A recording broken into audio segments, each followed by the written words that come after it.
he would literally split the bullseye. I mean, perfectly in the center. Then he would take his next arrow and split the first one. A remarkable demonstration of skill. Now, I've never professionally shot the bow and arrow, but I am an instructor extraordinary. That just means I'm good. Real good. As a matter of fact, I'm so good as an instructor that I could spend 20 minutes with you personally, and regardless of what part of the world you live in, provided your eyesight is good and your health is good, at the end of 20 minutes, I would have you hitting the bullseye more consistently than Howard Hill could have hit it the best day he ever had as a bowman. Provided, of course, we had first blindfolded Howard Hill and turn him around a few times so he'd have no idea as to where he was. And you kind of sit there thinking, Ziegler, you dirty dog. Of course, that's the dumbest thing I've ever heard. How on earth, Ziegler, you know we could beat him then. How on earth could a person possibly hit a target he could not even see? You know, that's a good question.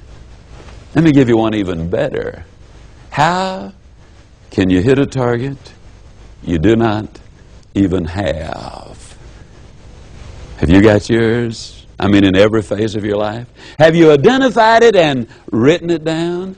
Have you specifically listed the benefits which are yours? Have you identified the obstacles which you have to overcome in order to get there?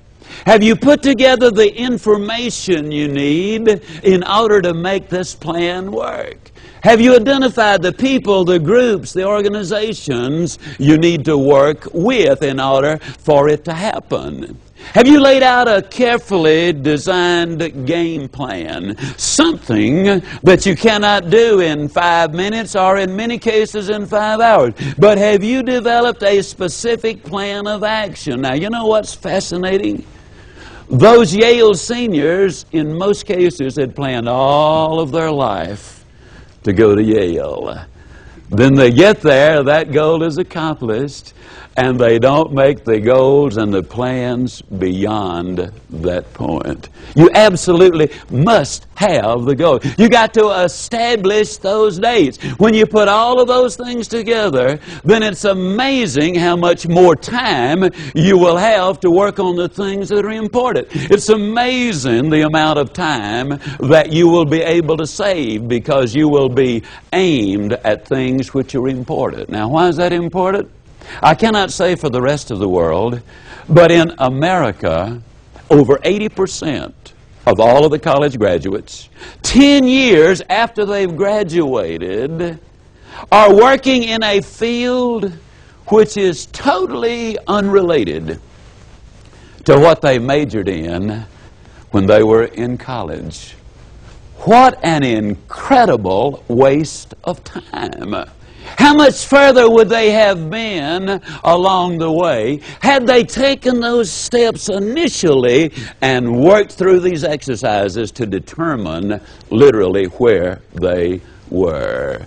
Now, in order to wrap this unit up, to kind of pull it together, let me simply say that the first thing we've got to do is we've got to eliminate fear. Now, that's easy to say, but how do you eliminate fear? You look at the alternatives. When fear deals with us, think of all the things we lose as versus when we rationalize, much as we talked about the airplane trip, you understand. There's a certain amount of danger for the plane if it leaves the ground, but it's more danger if it stays on the ground. There's a certain danger in setting goals because you might not reach them. But think of the greater danger if you don't set those goals. Rationalize it. Look at it realistically. Then buy the idea that I've been saying that you must have those goals. Then obviously, you take the 7 steps that we have emphasized twice already in this unit.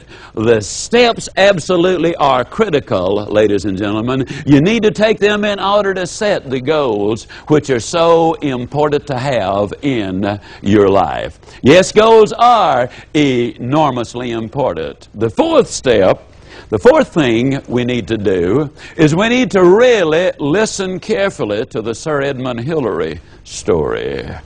The first time Sir Edmund Hillary attempted to scale Mount Everest, he did not make it. As a matter of fact, he left, I believe it was 3 of his mountain climbers dead on the mountainside. But because his effort had been so enormous, the English government awarded him its highest honor. They called him before the Parliament. And as he walked in, to a person, everybody there rose and gave him a prolonged standing ovation. As Sir Edmund Hillary moved to the front of the room, there was a giant picture behind where he was to be standing, and the picture was that of the peak of Mount Everest. It was an awesome picture. Sir Edmund Hillary largely ignored the crowd, ignored the applause. He ignored everything that was being said by the people in the audience. He literally stood directly in front of that picture for a moment or two, and then he shook his fist at Mount Everest. And he said, "You won this time, but you're as big as you're ever going to get. I'm still growing." History tells us he made it the next go-round. Your history will record that if you persist in your goals that you're now going to set, that you'll win if you pursue those goals. By those ideas that we've been sharing, take these steps, because if you do, I'll close by saying I'll see you. And yes, I really do mean you at the top.